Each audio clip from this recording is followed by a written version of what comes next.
বিসমিল্লাহির রহমানির রহিম। আসসালামু আলাইকুম। কি অবস্থা সকলের? আশা করি আলহামদুলিল্লাহ আপনারা অনেক ভালো আছেন। আমি আলহামদুলিল্লাহ অনেক ভালো আছি। আমি যদি আপনাকে প্রশ্ন করি যে ভাই বলেন তো ঢাকা বিশ্ববিদ্যালয়ের প্রশ্ন কে করে, তো আপনার উত্তর কি হবে বলেন তো? উত্তর হবে যে ঢাকা ভার্সিটির টিচাররাই করে। সো ঢাকা ইউনিভার্সিটির টিচাররা কি চায় বলেন তো? ঢাকা ইউনিভার্সিটির টিচাররা চায় যে কিভাবে স্টুডেন্টগুলো বাদ দেওয়া যায় পরীক্ষা থেকে। তারা এই জন্য অনেক ধরনের ট্রিক্স খাটায়, অনেক বুদ্ধি অবলম্বন করে। কথা বুঝতে পারছেন যে স্টুডেন্ট কীভাবে বাদ দেওয়া যায়, এই বুদ্ধিগুলো কোথায় খাটায়? প্রশ্নের মধ্যে। আমরা আজকে একটা মাত্র প্রশ্নে আপনার এই জিনিসগুলো ক্লিয়ার করে দেওয়ার চেষ্টা করব। আপনি বিশ্বাসই করবেন না যে এই প্রশ্নের ভিতর কত বড় মাইন্ড প্যাচ। এই প্রশ্নটা 19-20 সালে আসা একটা প্রশ্ন, ঢাকা ভার্সিটি ফিজিক্সের।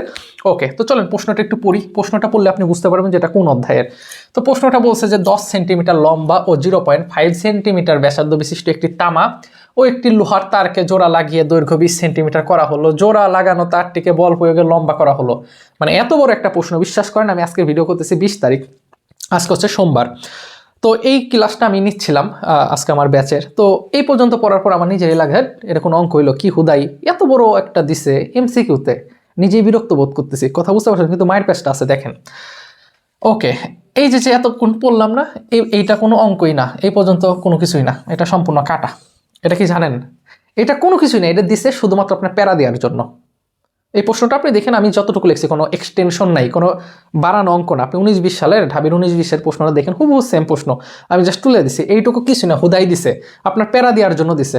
কথা বুঝতে পারছেন? আপনার সময় নষ্ট করার জন্য দিছে। টাইম কিভাবে কিল করে আমি দেখাই। তার মানে এই যে প্রশ্নটা দিছে 10 সেন্টিমিটার লম্বা এবং 0.5 সেন্টিমিটার ব্যাসার্ধ, এটা ব্যাসার্ধ দেখছেন? ব্যাসার্ধ কিন্তু আপনার সেন্টিমিটারে দিছে, অর্থাৎ সিজিএস এ দিছে, এসআইতে কিন্তু দেয় নাই। তার মানে আপনার কনভার্ট করতে হবে, আপনি ওই কনভার্ট করবেন। আর এর মান 0.5 সেন্টিমিটার আছে, গুণন 10⁻⁻2 করে দিবেন। এটা আগে আপনি নোট মানে রাফ করবেন, ঠিক আছে? এই 10 সেন্টিমিটার আছে লম্বা, তাহলে এটা বুঝতেছেন এটা এল।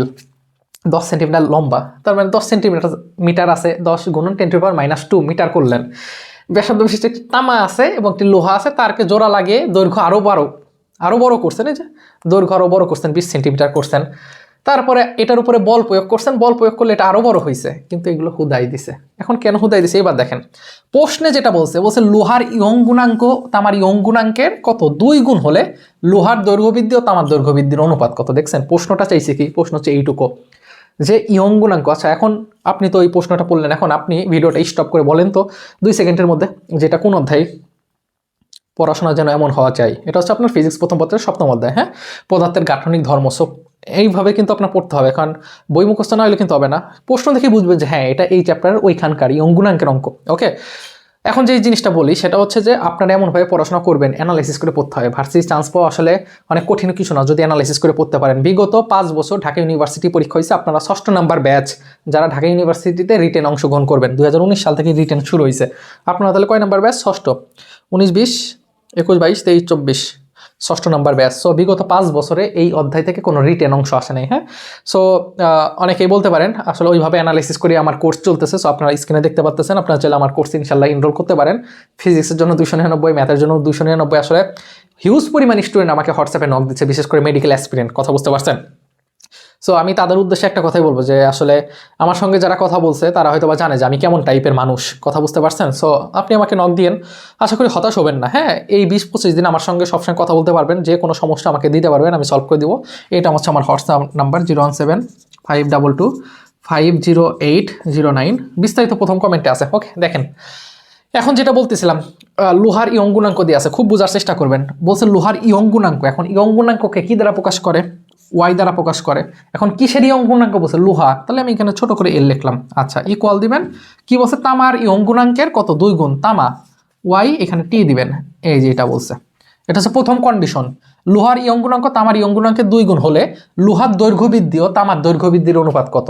তাহলে দৈর্ঘ্য বৃদ্ধি, এখন আপনাকে মাথায় নিয়ে আসতে হবে সূত্রটা। কি আনবেন? সূত্রটা কি ছিল বলেন তো? ওয়াই ইকুয়াল টু ফালা বাই আলা, যে যেভাবে মুখস্থ রাখতে পারেন, FL বাই AL।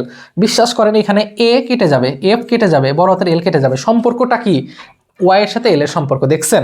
তাহলে এই এত কিছু যে আগডুম বাগডুম দিছে, এগুলো আপনার সময় কিল করার জন্য দিছে। আপনি প্রথমে দেখে ঘাবড়ে যাবেন, কি রে এইটা কি? তার মানে এই এক্সটেনশন, এই বৃদ্ধি আপনাকে দেবেই, মানে এত বড় করে দিবে। ও তার আগে আরেকটু বলি, যদি ভিডিওটা ভালো লাগে একটু লাইক দিয়ে রাখবেন, হ্যাঁ ভিডিওটা, আর চ্যানেল নতুন হলে সাবস্ক্রাইব করে রাখেন। আচ্ছা দেখেন, তাহলে সম্পর্ক কি? ওয়াইয়ের সাথে এল এর সম্পর্ক। ওয়াইয়ের সাথে এল এর সম্পর্ক কি বলেন তো? ওয়াইয়ের সাথে এল এর যে সম্পর্ক, এটা কিন্তু ব্যস্ত অনুপাতিক। আচ্ছা, এই ভালো কথা, আমার হাতের লেখা বোঝেন, এটা কষ্ট করে বুঝে নিয়েন, বুঝছেন? ইউটিউবে যত ভাই দেখেন, যদি সবচেয়ে খারাপ হাতের লেখা থাকে আমার, স্বীকার করি, ঠিক আছে। কি করব বলেন ভাই, হাতের লেখা আসলে এটা ওয়াই লেখছি, হ্যাঁ ওয়াইয়ের সাথে সম্পর্ক আছে ব্যস্তানুপাতিক, ছোট হাতের এল। তার মানে এই ছোট হাতের এল আর বড় হাতের এল এইগুলো তো বুঝেন, এগুলো পড়ার বিষয় না। আমার পড়ার বিষয়টা হচ্ছে যে এতখানটি কিন্তু কিছুই না।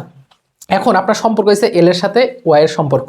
এখন পোস্টে কি বলছে যে লোহার দৈর্ঘ্য বৃদ্ধি ও তামার দৈর্ঘ্য বৃদ্ধির অনুপাত কত, কার দৈর্ঘ্য বৃদ্ধি প্রথমে কার হবে, এই যে 1:4, 1:2, এই যে 1:6, 1:3, এই প্রথমে 1, এগুলো কার বলেন তো, এগুলো হচ্ছে লোহার দৈর্ঘ্য বৃদ্ধি, ও তামার দৈর্ঘ্য বৃদ্ধি হচ্ছে পরেরগুলো 2, 4, 6, 3, এগুলো হচ্ছে তামার।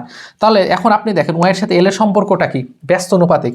তাহলে আমরা যদি এখানে লিখি এল, প্রথমে কি বলছে লোহার দৈর্ঘ্য বৃদ্ধি, তাহলে এল বাই কত হবে, এল টি ইকুয়াল এখানে কত হবে বলেন তো, Y by T by Y by এল।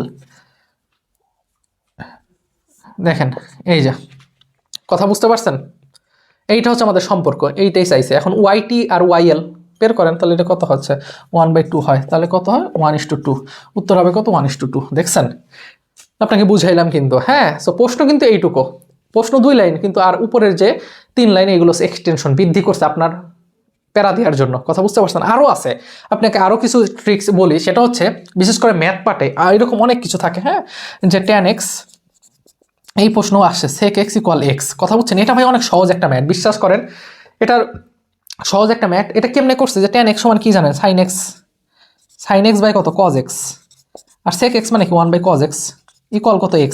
এখান থেকে লসাগু করে অঙ্কটা খুব সহজে করা যায়, কিন্তু এই অঙ্কটা করতে গেলে অ্যাটলিস্ট আপনার 1.5 মিনিট সময় যাবে। সো কিছু কিছু জিনিস থাকবে যেই জিনিসগুলো আপনার স্কিপ করতে হবে, স্কিপ করা শিখতে হবে। আপনাকে ঢাকা ভার্সিটিতে চান্স পেতে হলে আপনার ফুল মার্কসের দরকার নাই ভাই, ফুল অ্যান্সার করেন না। এইবার অনেক স্টুডেন্ট আছে মেডিকেলে, প্রথমবার মেডিকেল পরীক্ষা হয়তো, তো অনেকে বুঝে না, কথা বুঝতে পারছেন, অন্দাজে দাগায় 90-91টা দাগায়, পরে দেখে নেগেটিভ মার্ক খেয়ে যায়। কথা বুঝতে পারছেন, নেগেটিভ মার্ক কিন্তু অনেক ইম্প্যাক্ট ফেলে আপনার রেজাল্টের।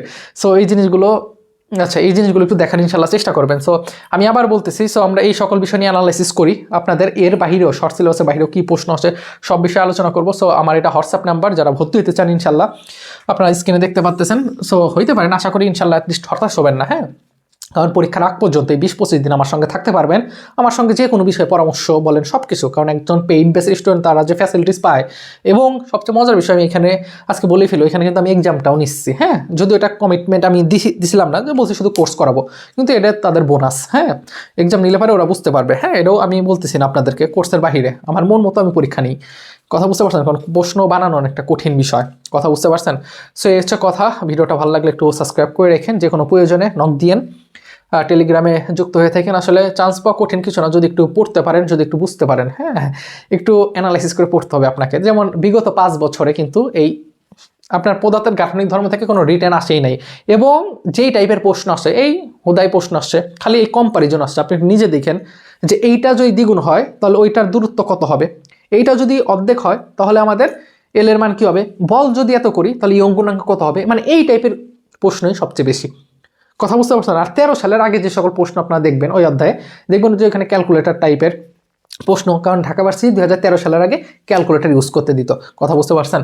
সো এই ছিল কথা, পড়াশোনা করে ফেলেন ইনশাল্লাহ। আর পরিশেষে একটা কথাই বলতে চাই, যদি অ্যাজ এ মুসলিম হন অবশ্যই 5 ওয়াক্ত নামাজ দাওয়াত থাকবে, অন্যান্য ধর্মাবলম্বীর প্রতি অনেক বেশি রেসপেক্ট। ভালো থাকবেন, নিজে খেয়াল রাখবেন। আসসালামু আলাইকুম।